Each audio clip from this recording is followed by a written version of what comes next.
நமக்காய் பரிந்து பேசிக் கொண்டிருக்கிற இரட்சகர் இயேசு கிறிஸ்துவினுடைய நாமத்தினாலே வாழ்த்துக்களையும் அன்பையும் தெரிவித்துக் கொள்கிறேன். இன்றைய செய்தியினுடைய தலைப்பு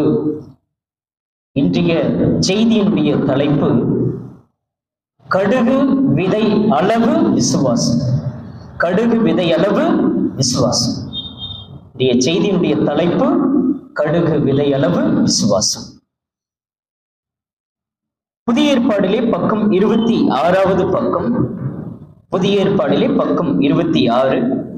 மத்தேயு எழுதின சுவிசேஷம் 17ஆம் அதிகாரம் 14ஆம் வசனத்திலிருந்து 21ஆம் வசனம் வரை. மத்தேயு எழுதின சுவிசேஷம் 17ஆம் அதிகாரம் 14ஆம் வசனத்திலிருந்து அதனுடைய 21ஆம் வசனம் வரை நாம் பார்க்கும் பொழுது புதிய ஏற்பாடிலே பக்கம் 26வது பக்கம். அவர்கள் ஜனங்களிடத்தில் வந்தபோது ஒரு மனுஷன் அவரிடத்தில் வந்து அவர் முன்பாக முழங்கால் படியிட்டு, ஆண்டவரே, என் மகனுக்கு இறங்கும், அவன் சந்திர ரோகியாக கொடிய வேதனைப்படுகிறான், அடிக்கடி தீயிலும் அடிக்கடி ஜலத்திலும் விழுகிறான், அவனை உன்னுடைய சீஷர்களிடத்தில் கொண்டு வந்தேன், அவனை சுஸ்தமாக்க அவர்களால் கூடாமல் போயிற்று என்றான். இயேசு பிரதியுத்தரமாக, விசுவாசம் இல்லாத மாறுபாடுள்ள சந்ததியே, எதுவரைக்கும் நான் உங்களோட இருப்பேன், எதுவரைக்கும் உங்களோட பொறுமையாய் இருப்பேன், அவனை என்னிடத்தில் கொண்டு வாருங்கள் என்றார். இயேசு பிசாசை அதட்டினார். உடனே அது அவனை விட்டு புறப்பட்டது. அந்நேரமே அந்த இளைஞன் சுத்தமானான். அப்பொழுது சீஷர்கள் இயேசுவிடத்தில் தனித்து வந்து, அதை துரத்திவிட எங்களால் ஏன் கூடாமல் போயிற்று என்று கேட்டார்கள். அதற்கு இயேசு, உங்கள் அவிசுவாசத்தினால்தான். கடுகு விதையளவு விசுவாசம் உங்களுக்கு இருந்தால், நீங்கள் இந்த மலையை பார்த்து இடம் விட்டு அப்புறம் போ என்று சொல்ல, அது அப்புறம் போகும். உங்களால் கூடாத காரியம் ஒன்றும் இராது என்று மெய்யாகவே உங்களுக்கு சொல்லுகிறேன். இந்த ஜாதி பிசாசு ஜெபத்தினாலும் உபவாசத்தினாலுமே அன்றி மற்ற எவ்விதத்தினாலும் புறப்பட்டு போகாது என்றார். இங்கு ஒரு மகன், அவன் சந்திர ரோகியாக கொடிய வேதனைப்படுகிறான். அடிக்கடிக்கு தீயிலும் அடிக்கடிக்கு ஜலத்திலும் போய் விழக்கூடியவனாக இருக்கிறான். சீஷர்களிடத்திலே கொண்டு வருகிறார்கள். சீஷர்களாலே குணப்படுத்தாமல் போய்விட முடிகிறது. இயேசு கிறிஸ்துவிடத்திலே கொண்டு வருகிறார்கள். இயேசு அவனை குணப்படுத்துகிறதை நாம் பார்க்க முடியும். சீஷர்கள் கேட்கிறாங்க, எங்களாலே ஏன் அவனை குணப்படுத்த முடியல, ஏன் கூடாமற் போயிற்றுன்னு கேட்கும் பொழுது இயேசு கிறிஸ்து சொல்லுகிறார், உங்கள் அவிசுவாசத்தினாலே தானே.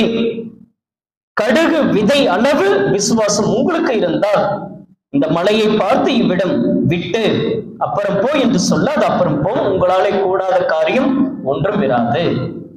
நம்மளால செய்ய முடியாத காரியம் ஒன்றும் இல்லை என்று இயேசு கிறிஸ்து சொல்வதை நாம் பார்க்க முடியும். நம்மளால முடியும், நம்மளால நிச்சயமாகவே முடியும். என்னை அல்லாமல் உங்களாலே ஒன்றும் செய்யக்கூடாது. இயேசு கிறிஸ்து இல்லாமல் நம்மளாலே ஒன்றும் செய்ய முடியாது. அவர் சொல்லக்கூடிய அந்த விசுவாசமானது பரிசுத்த வேதாகமத்திலே பெரிய விசுவாசம் அப்படின்னு வேதாகமத்தில் எழுதப்பட்டிருக்கு. பெரிய விசுவாசம், அருமையான விசுவாசம், ரட்சிப்புக்கேற்ற விசுவாசம் என்று கிரியைகள் இல்லாத விசுவாசம், இப்படி ஏகப்பட்ட விசுவாசங்களை நாம் பார்க்க முடியும். ஆனால் இயேசு கிறிஸ்து எதை ஒப்பிட்டு சொல்கிறார் என்றால், ஒரு கடுகை ஒப்பிட்டு சொல்கிறார். மத்தேயு எழுதின சுவிசேஷம் 13ஆம் அதிகாரம் 31, 32 ஆகிய வாக்கியங்களில் பார்க்கும் பொழுது பக்கம் 20வது பக்கம். மத்தேயு எழுதின சுவிசேஷம் 13ஆம் அதிகாரம் 31, 32. வேற ஒரு ஓமையை அவர்களுக்கு சொன்னார். பரலோக ராஜ்யம்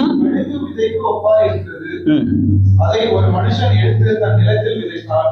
அது சகல விதைகளிலும் சிறிதாய் இருந்தும் வளரும் போது சகல பூண்டுகளிலும் பெரிதாகி ஆகாயத்து பறவைகள் அதன் கிளைகளில் வந்து அடையத்தக்க மரமாகும் என்றார். இங்கு பரலோக ராஜ்யத்திற்கு ஒப்பிட்டு கடுகு விதையானது சொல்லப்பட்டிருக்கிறது. விசுவாசத்தை பலாப்பழம் அப்படின்னு சொல்லல, முருங்காய் சைஸ்ன்னு சொல்லல, கத்திரிக்காய் சைஸ்ன்னு சொல்லல, தக்காளி சைஸ்ன்னு சொல்லல.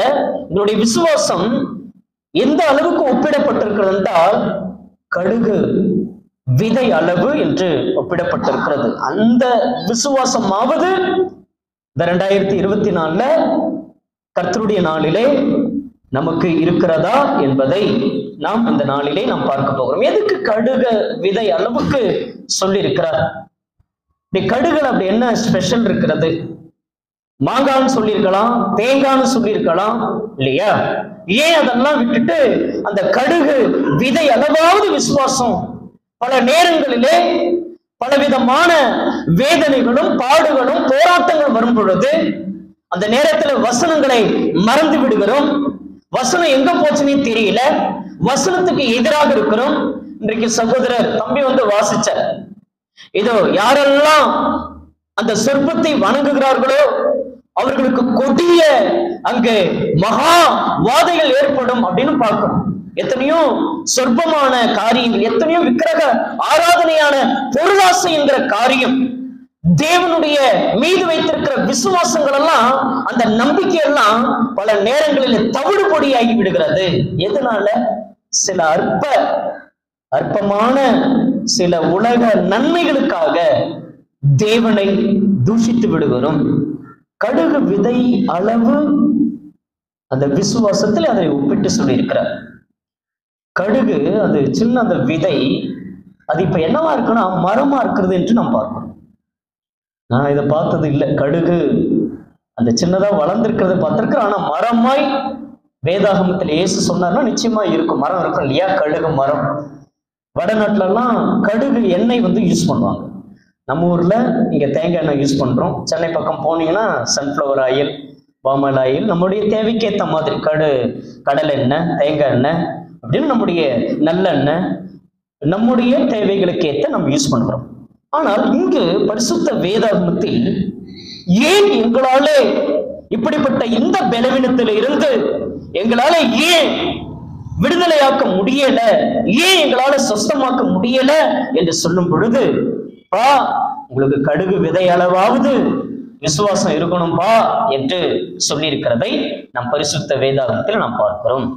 கடுகு, யாரெல்லாம் கடுகு தெரியுமா? கடுகு வெள்ளை கலர்ல இருக்குமோ, மஞ்சள் கலர்ல இருக்கும்னு நினைக்கிறேன்ல. கடுகு என்ன கலர்ல இருக்கும் இல்லையா?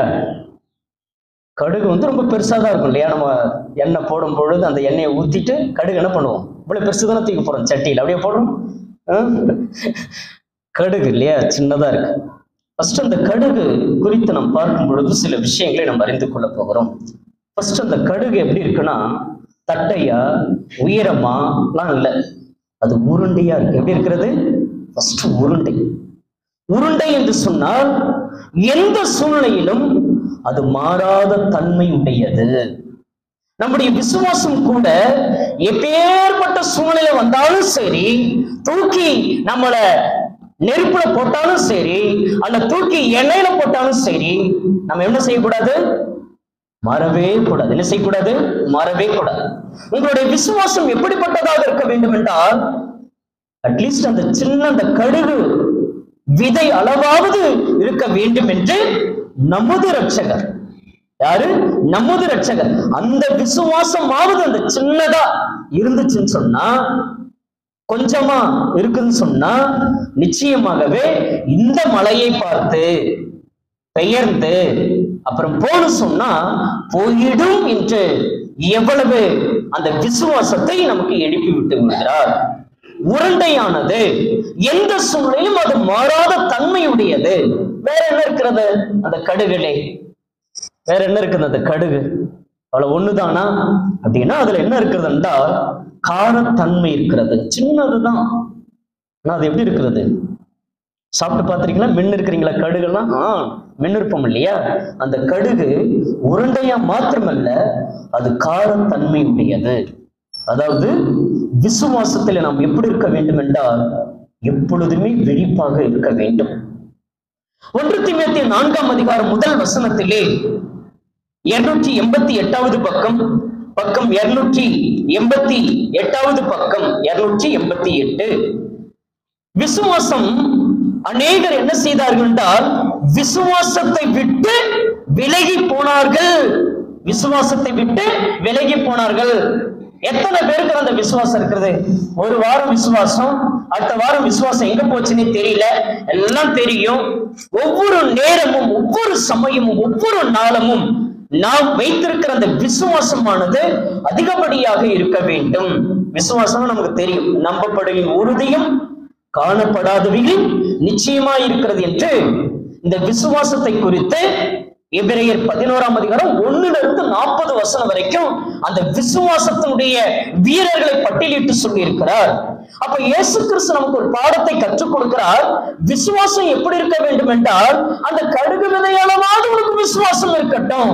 பலவிதமான நெருக்க நேரங்களிலே, போராட்ட நேரங்களிலே, சந்தோஷமான நேரங்களிலே, சமாதானமான நேரங்களிலே விசுவாசமானது கெட்டு போய் நாரி போய் கிடக்கிறது. விசுவாசமானது உரண்டையா இல்லாம, பரிபூரணமா இல்லாம விசுவாசமானது ரொம்ப மோசமாக இருக்கிறது. அந்த விசுவாசம் அந்த கடுகு விதைக்கு சொல்லும் பொழுது அதிலே காரம் இருக்கிறது. அதை கடிச்சு அதுல என்ன இருக்கிறது? காரம். உள்ள சின்னதுதான், அதுக்குள்ள அவ்வளவு காரம் இருக்கிறது. நம்ம ஒவ்வொரு நேரமும் விழிப்பாக இருக்க வேண்டும். தெளிந்த புத்தி உள்ளவர்களாய் இருங்கள், விழித்திருங்கள். ஏனெனில் உங்கள் எதிராளியாகிய பிசாசானவன் கெர்ச்சிக்கிற சிங்கம் போல எவனை விளங்கலாமோ என்று வகை தேடி கொண்டிருக்கிறான். இதெல்லாம் நம்ம சொல்லுவோம், மைக்கு பிடிச்சு பேசுவோம், அங்கிருந்து ஜெபம் பண்ணுவோம் அப்படின்னு கர்த்தருடைய வல்லமை குறித்து, கர்த்தருடைய மகிமை குறித்து, கர்த்தருடைய பிரசனங்களை குறித்து அவ்வளவு அழகா ஆழமாய் சொல்லக்கூடிய நாம் சில நேரத்துல விசுவாசம் தவிடுபொடியாய் போய்விடுகிறது. விசுவாசத்தை விட்டு விலகி போனோம்.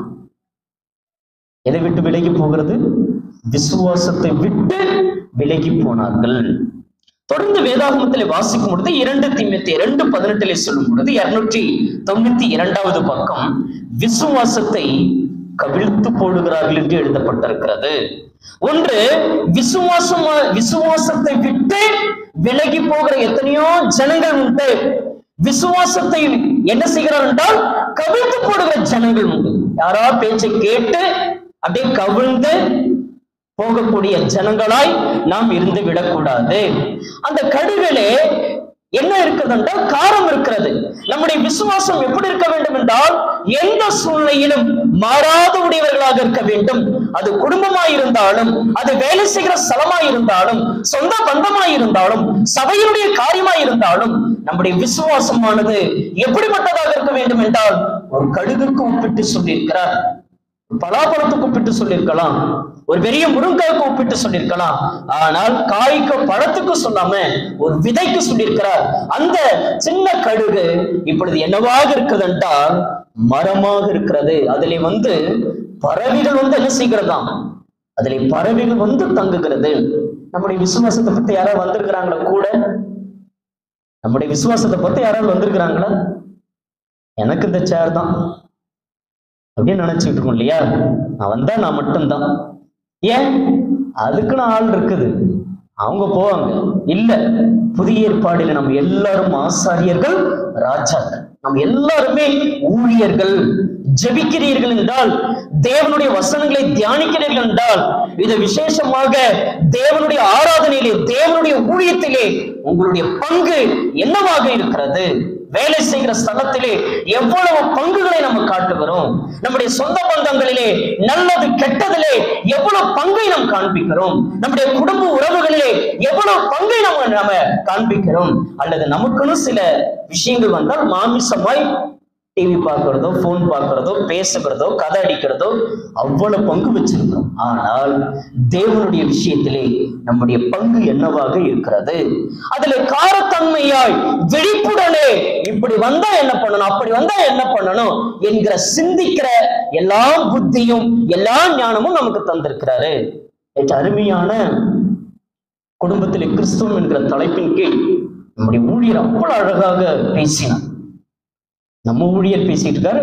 நம்ம ஊழியர் பேசுகிறத ஊர்ல இருக்கிற எல்லாரும் கேட்கறது. நம்முடைய சபையில எத்தனை பேர் கேட்கறீங்க தெரியல இல்லையா? அந்த வேத வசனங்கள் கேட்பதற்கு படிடா படிடா படிடா படிடா படிடான்னு கத்துறது. நேத்து அவ்வளவு அழகா சொன்னார். நம்முடைய ஊழியர் சொன்னதை சொல்றார். வேதத்தை படிடா அப்படின்னு சொல்லி யாராவது சொல்றாமோ ஊக்குவிக்கிறோமா? ஆராதனைக்கு போகிற காரியங்களை ஊக்குவிக்கிறோமா? இதை பாரு, அதை செய், இதை படின்னு இன்னைக்கு காலையில தந்தி பேப்பர் பார்க்குற பழக்கம் உண்டு. அதை பார்க்கும் பொழுது அப்பா ஓமன் நாட்டில் இருக்கிறார். இன்றைக்கு ராயபுரத்தில் நடந்த ஒரு நிகழ்வு, நேற்று ஒரு 3 நாளுக்கு முன்னாடி நடந்த கொலை. மூத்த மகன் தன்னுடைய தம்பியையும் தன்னுடைய அம்மாவையும் படின்னு சொன்னதால கொலை பண்ணிட்டான். கொலை பண்ணி 2 நாளா அவன் பாலித்தீன் பையில போட்டு பெரியம்மா பொண்ணுக்கு ஒரு மெசேஜ் போட்டு அனுப்பியாச்சு. படிடா அப்படின்னு சொல்லி என்ன பண்ணாங்களாம்? தேவனுடைய பக்தி எங்க இருக்கிறது? தேவனுடைய ஞானம் எங்க இருக்கிறது? தேவனுடைய விஷயத்திலே இன்றைக்கு சமுதாயம் எந்த இடத்திலே போய் கொண்டிருக்கிறது? விசுவாசத்தை துவக்கிறவரும் விசுவாசத்தை முடிக்கிற இயேசு கிறிஸ்துவை பார்த்து நமக்கு நியமித்திருக்கிற ஓட்டத்திலே ஓடக்கூடிய கூட்டங்களும் ஓடக்கூடிய பிள்ளைகளும் இன்றைக்கு குறைவாக இருந்து கொண்டிருக்கிறார்கள் என்பதை மறந்துவிட வேண்டாம். விழிப்பாக இருங்கள்.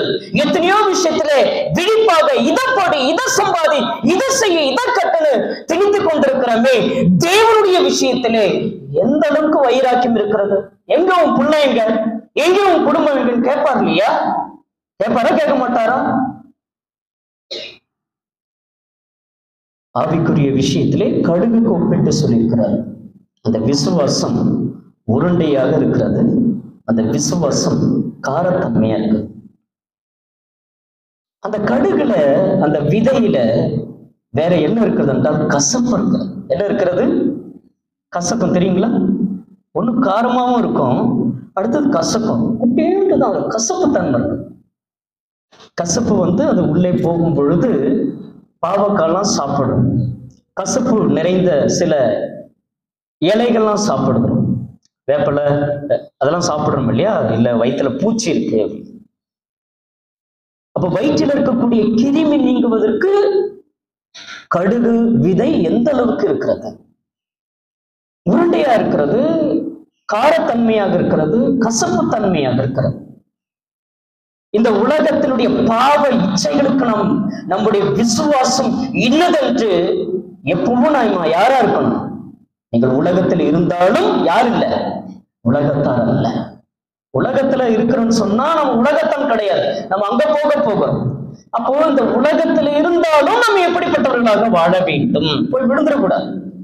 கசப்பா இருக்கணும். இது பாவ இச்சை, இது அக்கிரம இச்சை, இது மோசமான காரியம், இதுல நான் விழுந்துடக்கூடாது. இதுல இருந்து என்ன செஞ்சிருக்கிறாரு? என்ன செஞ்சிருக்கிறாரு? என்னை தூக்கி எடுத்திருக்கிறாரு. நான் பாவத்திலேயே அக்கிரமத்திலேயே மீறுதலே இருந்திருந்தேன்னு சொன்னா நிச்சயமாகவே நம்ம ஒவ்வொருத்தரும் இந்த இடத்துல அமர்ந்து தேவனை தொழுகை செய்ய முடியாது, ஆராதிக்க முடியாது. அந்த கசப்பெல்லாம் நாம் நிற்கணும். நீங்களும் நானும் உண்மை உள்ளவர்களாக இருப்பதனால தான் நம்ம இந்த ஊழியத்துக்கு ஏற்படுத்தியிருக்கிறார். எங்கேயும் உங்ககிட்ட ஒரு சின்ன உண்மை இருக்கு, அந்த உண்மையை என்ன செய்ய அதிகப்படுத்து. உங்ககிட்ட இருக்குது அந்த கொஞ்சம் உண்மை, இல்லைன்னா யாரும் இங்க உட்கார முடியாது. நீ கொஞ்சத்திலையாவது உண்மையா இருந்தால் அநேகத்தில் உன்னை யாராக்குறேன்? அதிகாரியாக்குறேன். எங்கேயோ உண்மை இருக்கிறது, அதை கொஞ்சம் யோசிச்சு பாருங்க. அந்த உண்மை இன்னும் எப்படி இருக்கட்டும், பெருசாக மாறட்டும், அது இன்னும் பெரிய மலையாக மாறட்டும். அந்த விசுவாசம் என்ன செய்ய வேண்டும் என்றால் பெரிதாக மாற வேண்டும். ஐயா, எங்களால முடியல, இந்த பிரச்சனை சகிக்க முடியல, இந்த பிசாசை ஜெயிக்க முடியல. ஏன் முடியல? உனக்கு கடுகு விதை அளவு என்ன செய்யல? விசுவாசம் இல்லை என்பதுதான் உண்மையாக இருக்கிறது. கசப்பு தன்மை, மாமிச இச்சைகளெல்லாம் அழிப்பதற்கு அந்த கடுகு விதை என்னவாக இருக்கிறது என்றால் உடலில் இருக்கக்கூடிய அந்த நோய் நீங்குவதற்கு. அதே போல நம்முடைய விசுவாசம் இருந்துச்சுன்னு சொன்னா மாமிச இச்சைகளும் பாவ இச்சைகளும் நாம ஜெயம் கொள்வோம் என்பது சந்தேகம் இல்லை. அந்த பையன் தாயும் சகோதரனை கொலை செய்த பிற்பாடு சென்னையில மெரினா பீச் இருக்கிற அந்த கடற்கரையில சுகமாய் தூங்கி இருக்கிறான். மகாராஜான்னு ஒரு படம், அதெல்லாம் போட்டுருக்கான் பேப்பர்ல, அதெல்லாம் படம் பார்த்தேன். அவன் சொல்றான், ஒரு பயம் கூட இல்லை. அழகா தோல்ல ஒரு பேக் மாட்டிருக்காரு, அவனை பிடிச்சிட்டாங்க. தூங்கிக்கிட்டு இருக்கிற இடத்துல உள்ள போய் செக் பண்ணி பார்த்தாச்சு, நாரி போயிருக்கிறது. எப்படிப்பட்ட ஒரு பெற்றெடுத்த ஒரு தாயையே கொலை செய்யக்கூடிய அளவுக்கு இன்றைக்கு சமுதாயம் தேவ பக்தியை உணர்த்தி காட்டுவது இல்லை. காட்டணும். வேலைக்கு போனியா, படிச்சியான்னு குத்திக்கிட்டே இருக்கிற நமக்கு பைபிள் படி, ஆராதனைக்கு போய் தான் ஆகணும், தொழுகையில நீ முன்னாடி நிக்கணும். இங்கெல்லாம் எவ்வளவு நம்ம அழகா சேர்ந்து செய்யணும். இந்த பாக்கி எங்கேயாவது இருக்குதா? எவ்வளவு அழகாக நம்ம சேர்ந்து செய்யணும். ஆனா நாம் பிள்ளைகள் செய்யணும் இல்லையா, அதை உற்சாகம் ஊட்டணும் இல்லையா? நம்முடைய வரக்கூடிய காலங்கள் இப்படிப்பட்டதாக இருக்கிறது. மோசமான வேதாகமத்தில் வாசிக்கிறோம். இந்த காலம் கொடிதான காலங்கள் என்று வேதாகமத்தில் வாசிக்கிறோம். உருண்டையாக இருக்கிறது, காரத்தன்மையாக இருக்கிறது, கசப்பு தன்மையாக இருக்கிறது. அந்த கடுகுல வேற என்ன இருக்கிறது? கொஞ்சோண்டுதான், சின்னதுதான். அந்த கடுகுல வேற என்ன இருக்கிறது என்றால் எண்ணெய். என்ன இருக்கிறது? எண்ணெய். அதை பிழிஞ்சா என்ன வரும்? உங்க விசுவாசத்தை பிழிஞ்சா என்ன வரணும்? உங்களை எங்க தூக்கி போட்டு எந்த இடத்துல வாட்டி வதிக்கினாலும் உங்ககிட்ட இருக்கக்கூடிய விசுவாசம் இன்னும் ஒரு நாளும் என்ன செய்யக்கூடாது? கெட்டு போய் விடக்கூடாது. அது எண்ணெய். அதனாலதான் சொன்ன வடநாட்டுல மஸ்டர்ட் ஆயில், கடுகு எண்ணெய். அதுல என்ன இருக்கிறது? எண்ணெய் இருக்கிறது. உங்களை எவ்வளவுதான் பிழிஞ்சு எடுத்தாலும், எத்தனை சோதனைகள் வந்தாலும், எத்தனை கஷ்டங்கள் வந்தாலும், எத்தனை ஏற்றங்கள் வந்தாலும், எத்தனை தாழ்வுகள் வந்தாலும், எத்தனை இன்பங்கள் வந்தாலும், எத்தனை துன்பங்கள் வந்தாலும், எத்தனை கவலைகள் வந்தாலும், பாடுகள் வந்தாலும், பாரங்கள் வந்தாலும், கண்ணீர்கள் வந்தாலும், குறையே வந்தாலும், என் விசுவாசத்தை நான் என்ன செஞ்சிட மாட்டேன்? கவிழ்த்து போடவே மாட்டேன். என் விசுவாசத்தை நான் என்ன செய்ய மாட்டேன்? விட்டுட்டு நான் விலகி போகவே மாட்டேன். ஏன்னா என்னுடைய விசுவாசம் எந்த இடத்துல இருந்தாலும் என்ன செய்ய வேண்டும் என்றால், எப்படிப்பட்ட போராட்டங்கள் வந்தாலும் நான் நிலைத்திருப்பேன் என்பது சந்தேகம் இல்லை. 1 தீமோத்தேயு 6ஆம் அதிகாரம் 12வது வசனத்தில் நமக்கு எல்லாருக்குமே தெரிந்த மனப்பாடமான ஒரு வசனம். 1 தீமோத்தேயு 6ஆம் அதிகாரம் அதனுடைய 12ஆம் வசனத்தில் நாம் பார்க்கும் பொழுது, 1 தீமோத்தேயு 6:12, விசுவாசத்தின் நல்ல போராட்டத்தை போராடு, நித்திய ஜீவனை பற்றிக்கொள், அதற்காகவே நீ அழைக்கப்பட்டால் அநேக சாட்சிகளுக்கு முன்பதாக நல்ல அறிக்கை பண்ணுகிறவனுமாய் இருக்கிறாய். உங்களை குறித்த நல்ல அறிக்கை சொல்ல முடியுமா? இயேசு கிறிஸ்து சொல்வாரா? இயேசு கிறிஸ்து பரிந்து பேசுவாரா? கொஞ்சம் யோசிச்சு பாருங்க. நல்ல பையங்க, நல்ல பொண்ணுங்க, நல்ல இந்த வீட்டுல நல்ல ஒரு குடும்பம், நல்ல சமுதாயத்துல நல்ல தெய்வ பக்தி உள்ள பிள்ளைங்கன்னு சொல்ல முடியுமா? இருக்கிறது அந்த விசுவாசம் மாசத்துல ஒரு மட்டும் தான் இருக்குமா? இல்ல வாரத்துல ஒரு முறை மட்டும்தான் இருக்குமா விசுவாசம்? இங்க ஒரு விசுவாசத்தை காட்டுறது, வெளியே போய் வேற ஒரு விசுவாசத்தை காட்டுறதா? இல்ல. விசுவாசத்தின் நல்ல போராட்டத்தை போராடு என்று சொல்லுகிறார். 2 தீமோத்தேயு 4ஆம் அதிகாரம் 2 தீமோத்தேயு 4ஆம் அதிகாரம்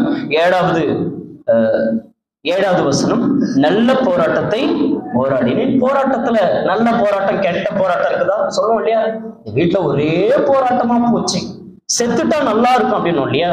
குடும்பமா இது எப்ப பார்த்தும் வாழ்க்கை முழுவதும் போராட்டமா இருக்கிறது. ஆனால் வேதாகமத்திலே வாசிக்கும் பொழுது இப்படி போராட்டம் நிறைந்த ஒரு வாழ்க்கையிலே இரட்சகர் இயேசு கிறிஸ்து நமக்கு என்ன சொன்னார் என்றால், என்னிடத்தில் உங்களுக்கு என்ன இருக்கிறது என்றால், மன்னிச்சிருங்க, இந்த உலகத்திலே உங்களுக்கு என்ன உண்டு? போராட்டம் உண்டு, திடன் கொள்ளுங்கள், நான் உலகத்தை ஜெயித்தேன். இயேசு போராடினார், போராடி மேற்கொண்டு ஜெயித்தார். நம்முடைய கர்த்தராகிய இயேசு கிறிஸ்துவினாலே ஜெயம் கொடுக்கிற தேவனுக்கு ஸ்தோத்திரம் என்று வேதாகமத்திலே வாசிக்கிறோம்.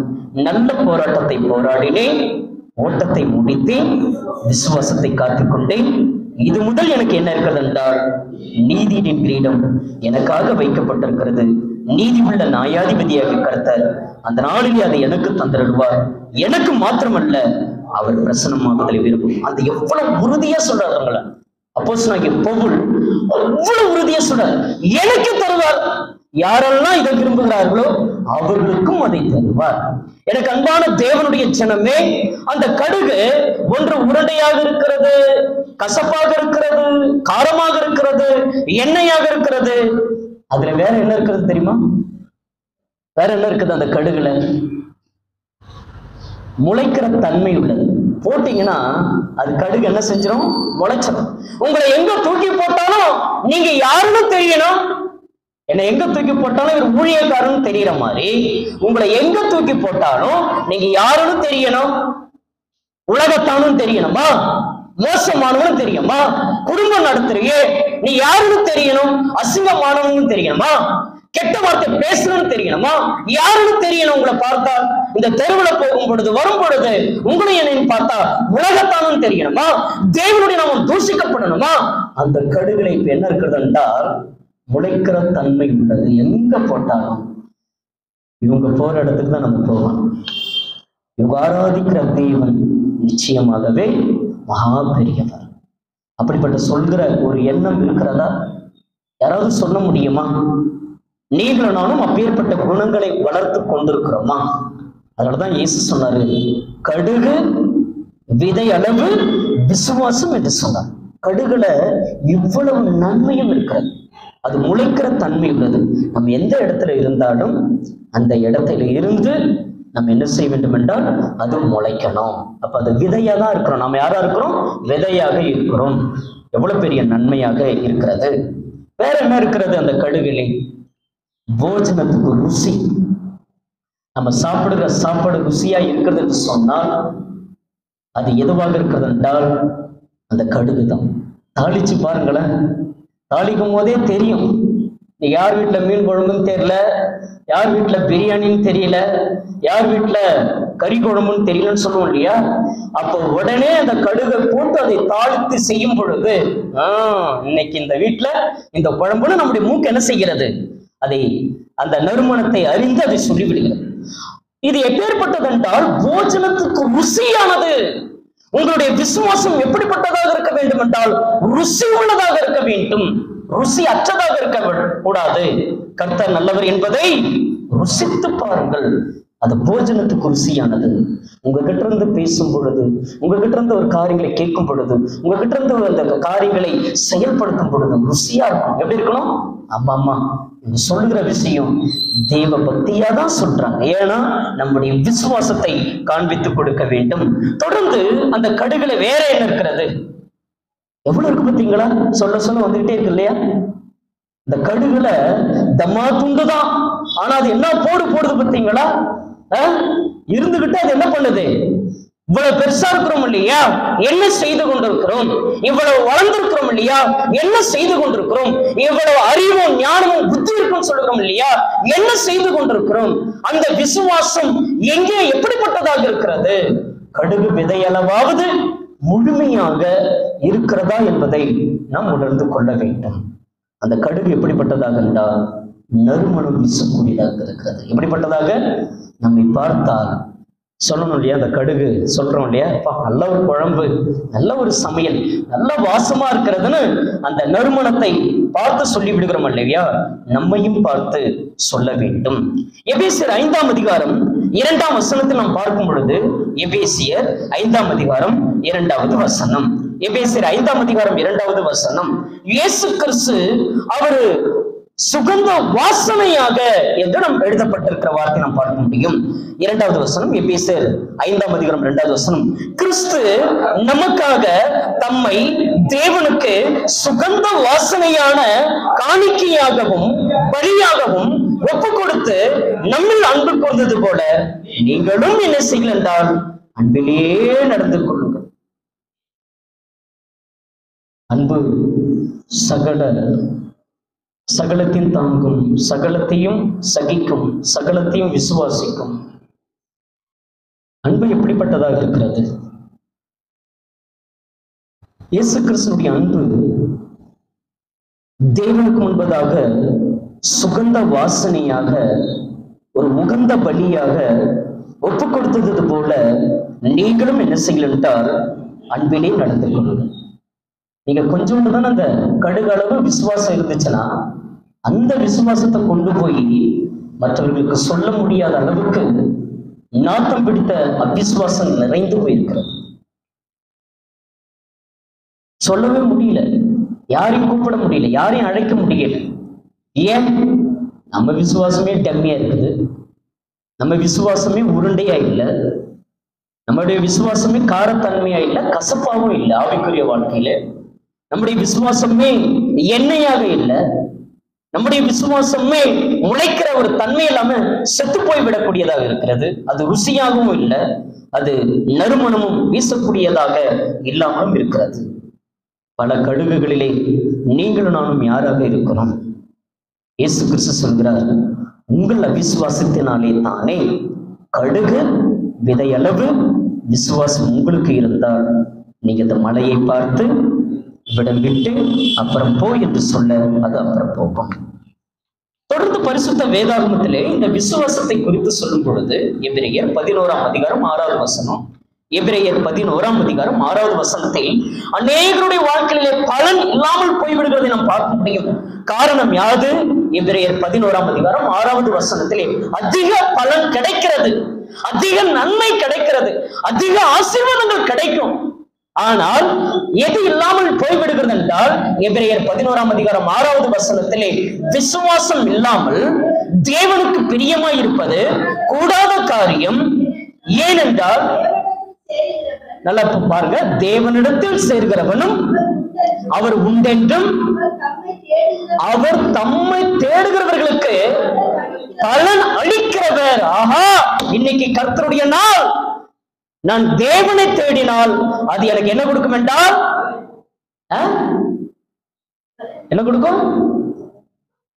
வாயில வரலையோ, தொண்டி பிடிச்சிருக்கானோ, எது கொடுக்கும் நமக்கு? அதிக பலன்.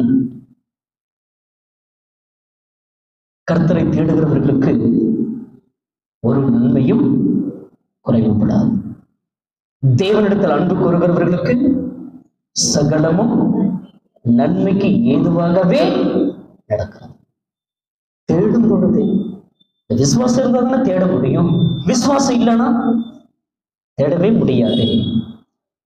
தேடினால் அதிக பலன் உண்டு. தேடினால் என்ன உண்டு? அதிக பலன் உண்டு.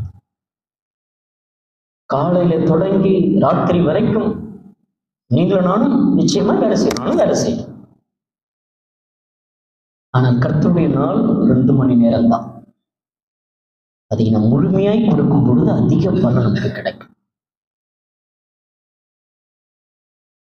தொடர்ந்து வேதாகமத்தில் வாசிக்கும் பொழுது விசுவாசம் இல்லாமல் தேவனுக்கு பிரியமாய் இருப்பது கூடாத காரியம். லூக்கா எழுதின சுவிசேஷம் 18ஆம் அதிகாரம் 2வது வசனத்திலே வாசிக்கும் பொழுது அந்த விசுவாசத்தை நான் காண்பேனோ அப்படின்னு கேட்கிறார். லூக்கா எழுதின சுவிசேஷம் 18ஆம் அதிகாரம் 8வது வசனம். லூக்கா எழுதின சுவிசேஷம் 18ஆம் அதிகாரம் 8வது வசனம். சீக்கிரத்திலே அவர்களுக்கு நியாயம் செய்வார் என்று உங்களுக்கு சொல்கிறேன். ஆகிலும் மனுஷகுமாரன் வரும் பொழுது பூமியிலே விசுவாசத்தை காண்பாரோ? உங்களுடைய விசுவாசத்தை அவர் பார்ப்பாரா? அந்த கடுகு விதையளவாவது இருக்குமா? அது உருண்டையாதான் இருக்கிறதா? அது கசப்பாதான் இருக்கிறதா? அது காரமாகத்தான் இருக்கிறதா? அது முளைக்கிற தன்மையுள்ளதாக இருக்கிறதா? அதுல என்ன இருக்கிறதா? அந்த விசுவாசத்திலே 5 பெண்கள் புத்தி உள்ளவங்க, 5 பெண்கள் புத்தி இல்லாதவங்க. அந்த புத்தி உள்ள பெண்கள் தீவெட்டிகளோடு கூட எண்ணெயை வைத்திருந்தார். புத்தி இல்லாதவர்கள் தீவெட்டி வச்சிருக்கிறாங்க, ஆனா எண்ணெய் வச்சிருந்த. நீங்க நம்முடைய வாழ்க்கையில கூட வசனம் இருக்கணும். நம்மிடத்திலே பிதாவும் இயேசு கிறிஸ்துவும் பரிசுத்த ஆவியானவர் நிச்சயமாகவே இருக்க வேண்டும். அவர்களுக்குரிய தேவ தூதர்கள் பரலோகத்திலே தேவனுடைய சமூகத்திலே தரிசித்துக் கொண்டிருக்கிறார். எல்லாருக்கும் தேவ தூதர்கள் உண்டு. நம்முடைய விசுவாசங்கள் நம் பூமிக்கு வரும் பொழுது விசுவாசத்தை காண்பேனோ? இயேசு வரப்போகிறார். இருக்குதா? அலாப்பெல்லாம் வேண்டாம், முருங்காலாம் வேண்டாம், மாங்காய் தேங்காய்லாம் வேண்டாம். கடுகாது இருக்கட்டும்பா, கடுகாது இருக்கட்டும்பான்னு சொல்லி சொன்னார். இருக்குதா? அதாவது இருந்துச்சுன்னா இந்த மலையை பார்த்து பெயர்ந்து போன்னு சொன்னா அது என்ன செஞ்சிருமா? போயிடும். மாறுபாடு உள்ள சந்ததியே, இதுவரைக்கும் நான் உங்க கூட இருப்பேன். இருக்கிறாரா இல்லையானா? நம்ம கூட இருக்கிறார். ஆனா இயேசு வந்துட்டாருன்னா நியாய தீர்ப்பு தான். அங்க சாக்கு போக்கல்ல, பரிந்தெல்லாம் பேச முடியாது. டைம் கொடுங்க, கெஞ்சிக்கிறேன், உங்க காலையாவது பிடிச்சிக்கலாம் இல்ல, வந்துவிட்டால் உடனே மறுரூபம் ஆகிறோம். மறுபுறம் ஆன நமக்கு என்ன செய்கிறார் என்றால் நியாயத்திற்கு. எந்த சகுப்புக்குள்ள இதுதான் பரிந்து பேசுகிற இடம், மன்னிக்கிற ஒரு இடம், கிருபை கொடுத்திருக்கிற உடனே நியாயத்திற்பு தான். வேதம் சொல்கிறது, மரிப்பதும் பின்பு நியாயத்திற்பு அடைவதும் மனுஷனுக்கு நியமிக்கப்பட்டிருக்கிறபடியே. இந்த விசுவாசமானது இப்பொழுது எப்படிப்பட்டதாக வேதாகமத்திலே பார்க்கிறோம் என்றால், மத்தேயு எழுதின சுவிசேஷம் 15ஆம் அதிகாரம் 21ஆம் வசனத்திலிருந்து 28ஆம் வசனம் வரை ஒரு கானானிய பெண்ணுடைய மகள் பலவீனத்தில் இருக்கிறாள். அந்த பெண்ணானவள் யார் என்றால் ஒரு புறஜாதியான பெண். அந்த புறஜாதியான பெண் இயேசு கிறிஸ்துவிடத்தில் வந்து, என்னுடைய பிள்ளை, என்னுடைய மகள் என்ன செய்ய வேண்டும் என்றால், இப்பொழுது நீங்க இறங்கணும், இப்பொழுது அவள் பலவீனமாக இருக்கிறாள், அவள் பிசாசினாலே கொடிய வேதனைப்படுகிறாள் என்று சொல்லும் பொழுது இயேசு கிறிஸ்து அவளிடத்தில் சொல்லுகிறார். அவளுக்கு பிரதியுத்தரமாக அவர் ஒரு வார்த்தையும் சொல்லவில்லை. அப்பொழுது அவருடைய சீசர்கள் வந்து, இவள் நம்மை பின்தொடர்ந்து கூப்பிடுகிறாளே, இவளை அனுப்பிவிடும் என்று அவரை வேண்டிக் கொண்டார்கள். அதற்கு அவர், காணாமற் போன ஆடுகளாகி இஸ்ரவேல் வீட்டாரிடத்திற்கு அனுப்பப்பட்டேனே அன்றி மற்றபடி அல்லவென்றார். அவள் வந்து, ஆண்டவரே எனக்கு உதவி செய்யும் என்று அவரை பணிந்து கொண்டார். அவர் அவளை நோக்கி, பிள்ளைகளின் அப்பத்தை எடுத்து நாய்க்குட்டிக்கு போடுகிறது நல்லதல்ல. அதற்கு அவள், மெய்தான் ஆண்டவரே, அகிலும் இந்த நாய் குட்டிகள் தங்கள் எஜமான்களின் மேஜையிலிருந்து விடும் துணுக்கியை தினமே.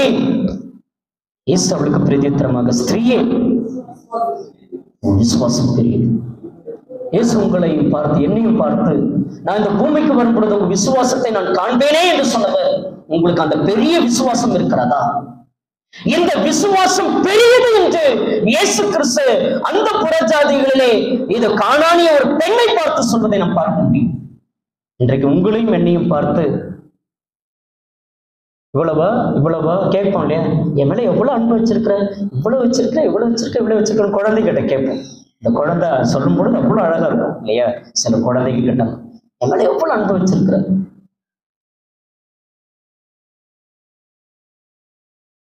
நம்முடைய சபையிலே ஞானஸ்தானம் எடுத்த பிரைட் என்கிற தம்பி இறந்து போவதற்கு முன்பதாக நம்முடைய ஊழியர் எடிஜுவல் பிரதர் சில விஷயங்களை இந்த இடத்துல சொல்லியிருந்தார். அப்படி அங்க போய் அவனோடு கூட பார்த்து பேசி ஜெபிக்கும் பொழுது, தம்பி அண்ணனை எவ்வளவு பிடிக்கும் அப்படின்னும் போது, இவ்வளவு பிடிக்கும், பேச்சே வராது, எவ்வளவு பிடிக்கும்.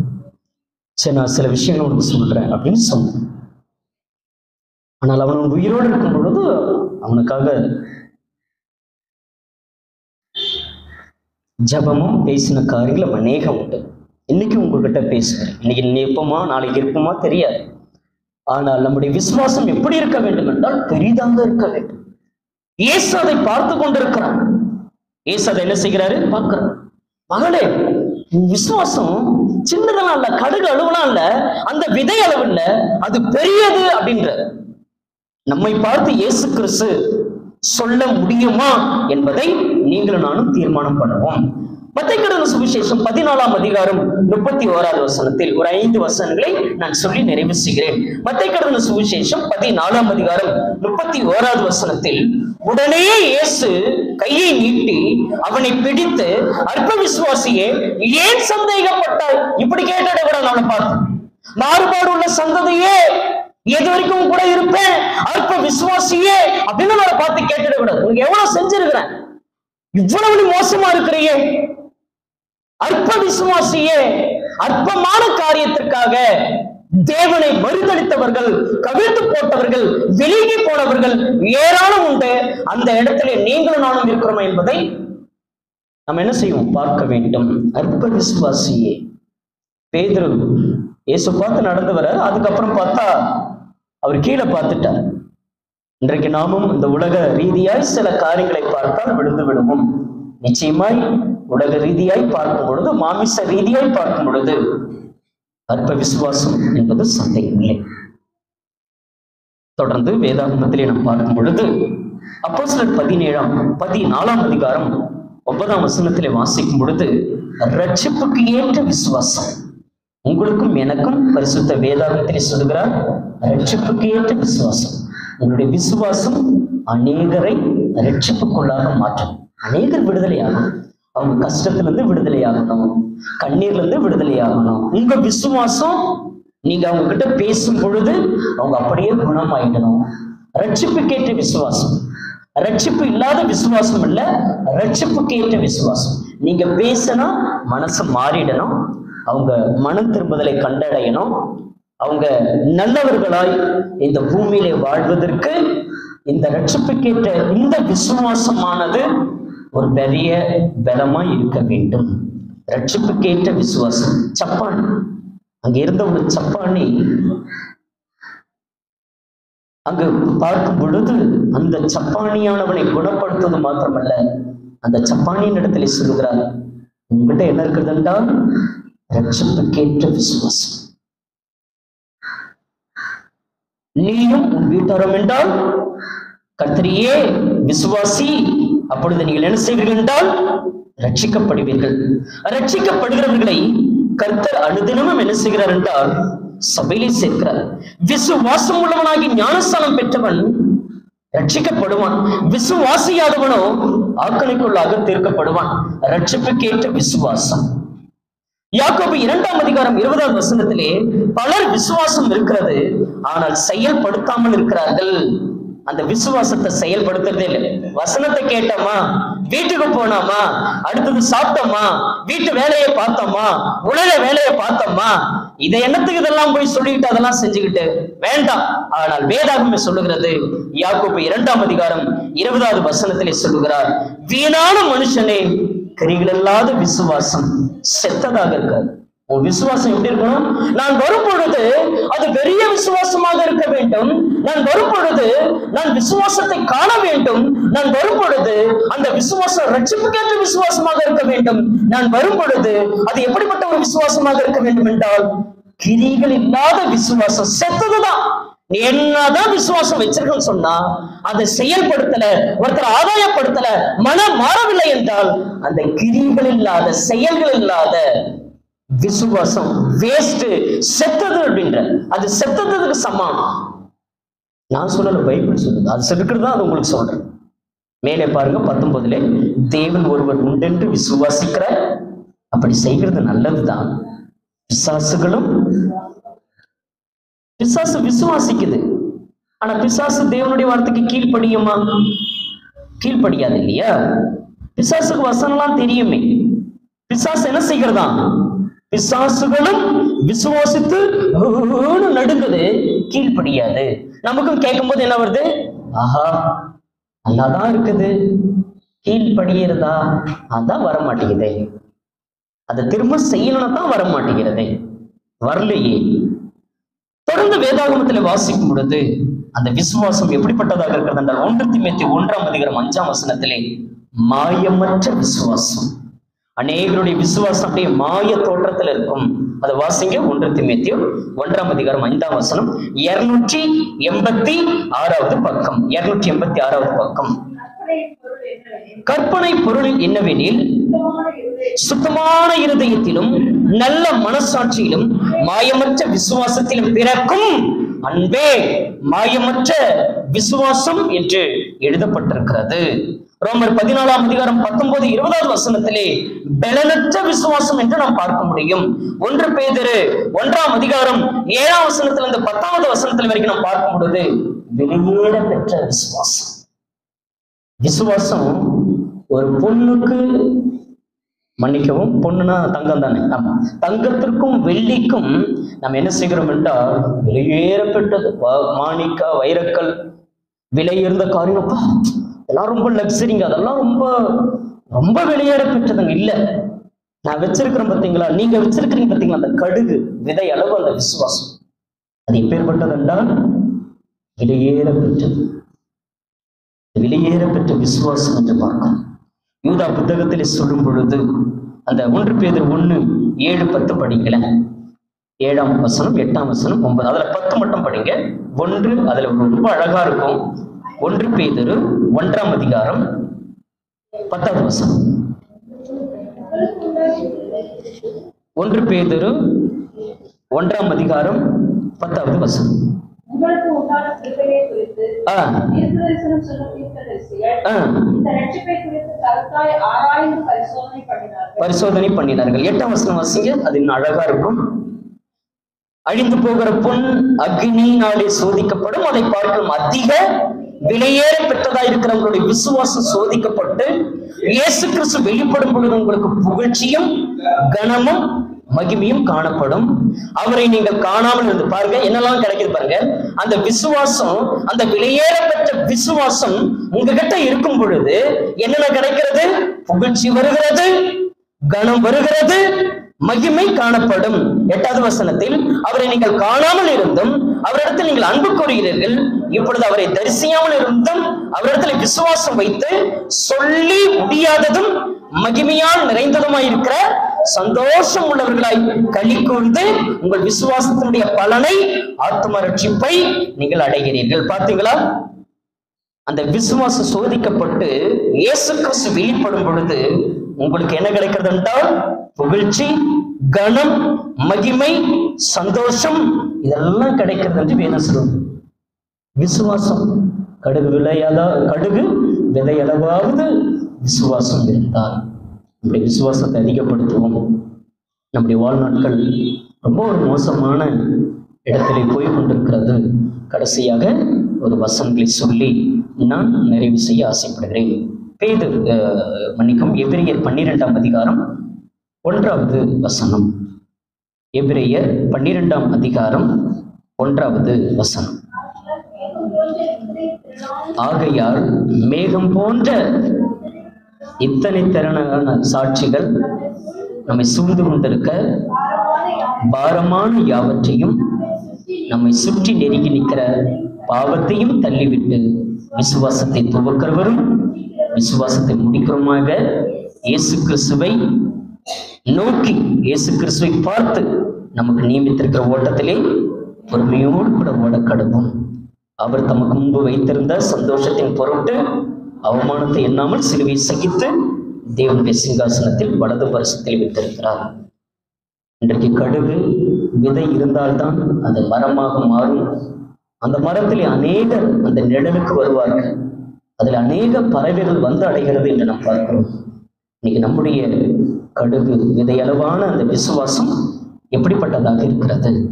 இயேசு கிறிஸ்து வரும் பொழுது நான் காண்பேனோ அது பெரிய விசுவாசமா இருக்கிறதா?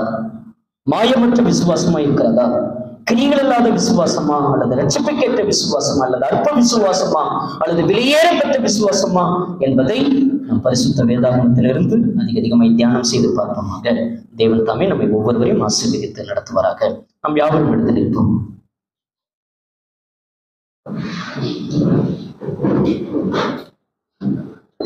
நாம் யாவரும் எழுந்து நின்று பாடல் ஒன்றை பாடுவோம்.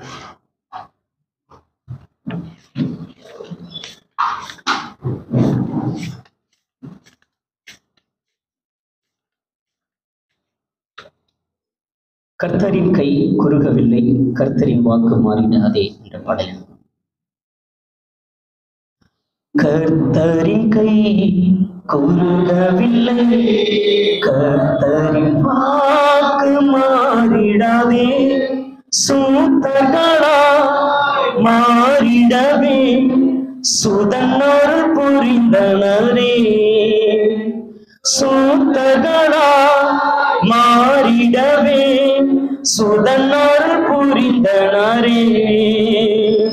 விசுவாசியே நீ பதறாதே, விசுவாசியே நீ கலங்காதே, விசுவாசியே நீ பதறாதே, விசுவாசியே நீ கலங்காதே. விசுவாசத்தா நீதிமா என்றும் என்றும் பிழைப்பார், விசுவாசத்தா நீதிமா என்றும் என்றும் பிழைப்பார். பரிசுத்த ஆவியானவரே பரிசுத்த பாதையில் நடத்திடுவார், கிருபையிலே வளர்ந்திடுவோம், வரங்களை நாடிடுவோம் கிருபையிலே.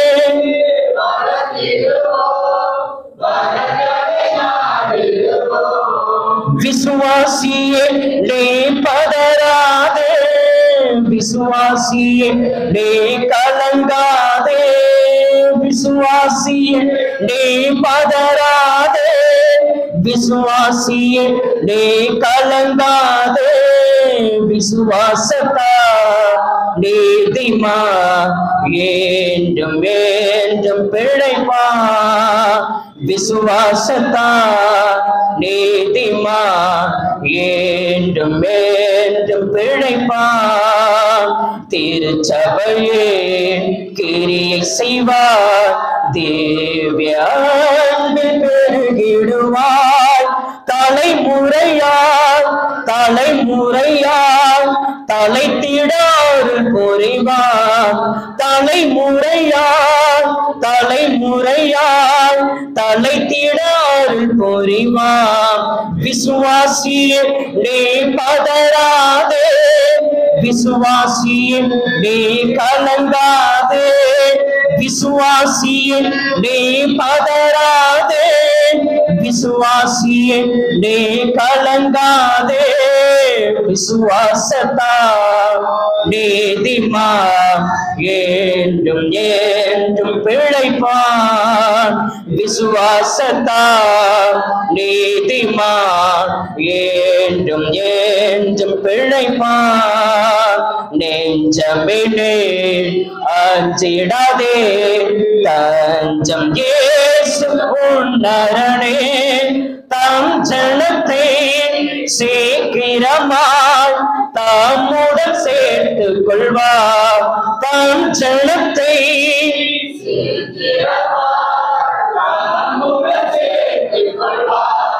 விசுவாசியே நீ பதறாதே, விசுவாசியே நீ கலங்காதே, விசுவாசியே நீ பதறாதே, விசுவாசியே நீ கலங்காதே. விசுவாசத்தா நீதிமா என்றும் என்றும் பிழைப்பான். விசுவாசத்தா நீதிமா என்றும் என்றும் பிழைப்பான்.